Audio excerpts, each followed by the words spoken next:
Seigneur soit avec vous. Un bel évangile nous est offert en ce 32e dimanche du temps ordinaire. Jésus fustige les scribes et apprécie l'offrande d'une veuve. Vous vous souviendrez que le dimanche dernier, il avait loué un scribe pour l'honnêteté de sa question. C'est la suite du même discours. En fustigeant aujourd'hui les autres scribes, Jésus démontre que dans la même corporation, il y a des bons et des médiocres. Les bons méritent la louange, tandis que les mauvais méritent d'être fustigés.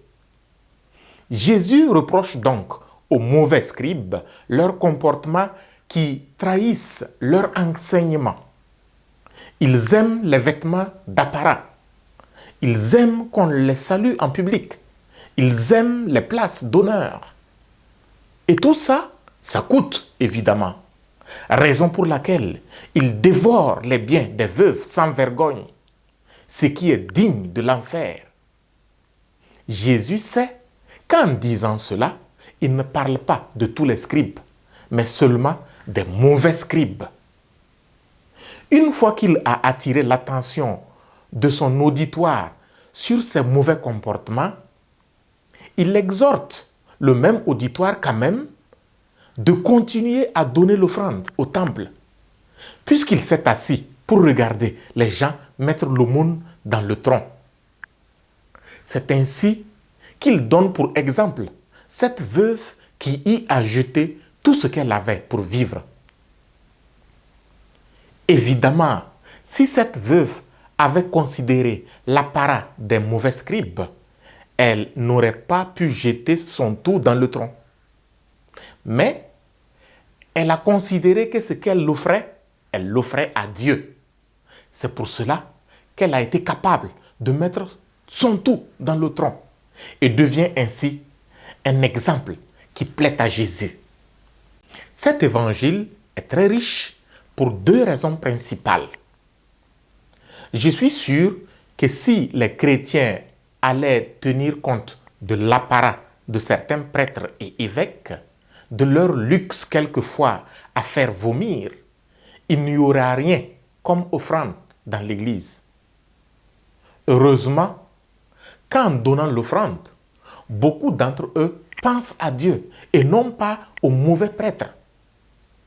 C'est uniquement pour cette raison que la veuve de l'Évangile peut être un bon exemple à suivre.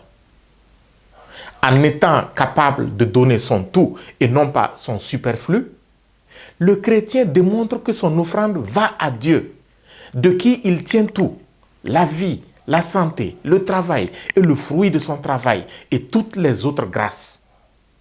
Être capable de donner son tout et non pas son superflu est le plus grand signe d'une foi robuste qui frise l'absurdité, certes, mais qui contient toute la richesse de l'intimité qu'un homme peut avoir avec Dieu. J'ai un oncle, paix à son âme, il s'appelait Philippe Bassolet et il disait ceci: même si le pape me disait d'aller travailler au champ le dimanche, je n'irai jamais, car le dimanche appartient à Dieu.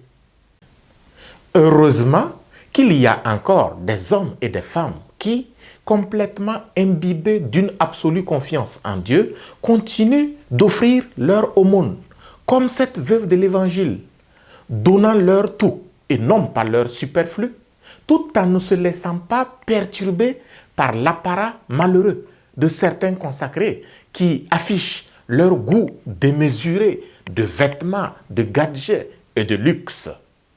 Puisse le Seigneur purifier nos comportements insensés de pasteurs et qu'il renforce le courage des chrétiens afin qu'ils soient capables d'offrir conséquemment leurs dons à Dieu sans être influencés négativement par nos apparats. Ainsi soit-il.